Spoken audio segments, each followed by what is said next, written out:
aqui no 8º PPE, o Batalhão de Polícia do Exército, e hoje aprendi com o Reis, o subtenente aqui do Exército, como utilizar uma bússola e como me orientar com ela. Então, olhando aqui, nós temos a seta de navegação, que é onde a gente vai se orientar. Além disso, a gente vai ser direcionado com um grau, um número, né? Então, por exemplo, eu vou colocar aqui no 100, que é o número que eu quero me orientar. 100 graus. E eu preciso direcionar a seta vermelha com o norte. Dessa maneira, eu vou ter que procurar uma maneira de colocar no norte certinho. E eu vou saber que 100 graus é para aquela direção. 100 graus ele é o azimuth e vai estar direcionando para lá, que é a direção. E se eu me perder, se caso eu me perca e na mata ou coisa do tipo, e eu queira me reencontrar, eu posso subtrair, somar na verdade, porque 100 graus é um número abaixo de 180. Então eu posso somar com 180, que vai dar 360 graus, que é a circunferência daqui, né?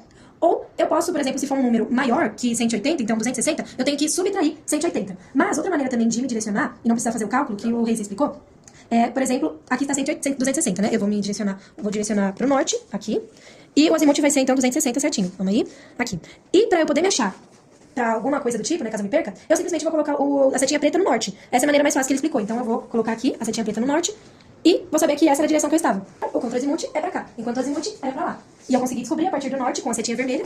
E caso eu queira ir pro lado contrário, é a setinha preta. Tem que saber que a maneira correta de segurar a bússola é assim, pra que a gente consiga deixar ela reta e também não tenha ali alguma coisa que atrapalhe, né?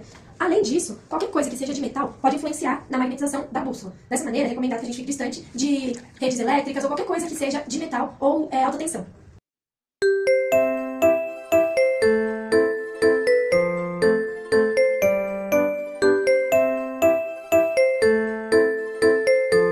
Aqui eu aprendi também com o Reis a orientação em mapas, que são chamadas de cartas cartográficas no Exército e também através de outros exemplos, outras atividades, né? Então aqui a gente tem o IBGE que fez essa carta cartográfica e a gente estava pegando um exemplo da Barra do Piraí. A gente vai alinhar o norte magnético com o norte quadrícula e ele deu um exemplo que eu posso deixar aqui, bem alinhado com o quadradinho, e alinhar com o norte magnético, para que eu possa me orientar pro norte e o sul. Sempre que a carta tem que ficar mirada pro norte, a parte de cima dela, que aqui é a Barra do Piraí. E também tem algumas informações da carta cartográfica, né? Então tem a estrada de rodagem, que são essas daqui. Tem também a estrada de ferro, que tem algumas variações. Caminho, que são esses pequenos traços, que não tem tracinho no meio, seriam esses daqui. Alguns rios menores e um rio grande, que seria esse grandão aqui. E também existem outras informações. Aqui a gente tem uma escala de 1 por 50 mil. Que no caso, 500 metros vai ser representado aqui no quadrículo, através de 1 centímetro. Então, pela bússola a gente consegue ver 1 centímetro. E nesse quadrículo aqui, a gente tem 4 centímetros. Então vai representar 2 quilômetros até esse quadradinho aqui. E a gente fez um exemplo pegando de São Sebastião. Então a gente vai deixar direcionada aqui a bússola pro norte, né? E vai querer ir até São José, sítio São José. A gente vai deixar aqui certinho e vai mirar o azimuth pra onde a gente quer ir.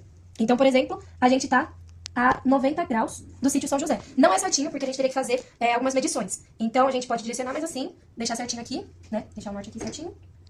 E colocar, então tá 90 graus, se for deixar certinho aqui. E a gente também pode utilizar uma corda para poder se direcionar. Porque existem alguns morros, né, que são chamados também de, como seria? Curvas de nível. Curvas de níveis. E tem, por exemplo, 400 metros, 500 metros, e isso vai dar uma variação de acordo com a passada da pessoa. Diferente de um avião que já seria reto, com 4 metros ali, 400 metros, 500 metros, que aí daria 2 quilômetros. Então, para isso, a pessoa ela pode usar uma corda e colocando através do caminho ou das estradas de rodagem para onde ela quer chegar. E depois medir com uma régua e fazer o cálculo em metragem.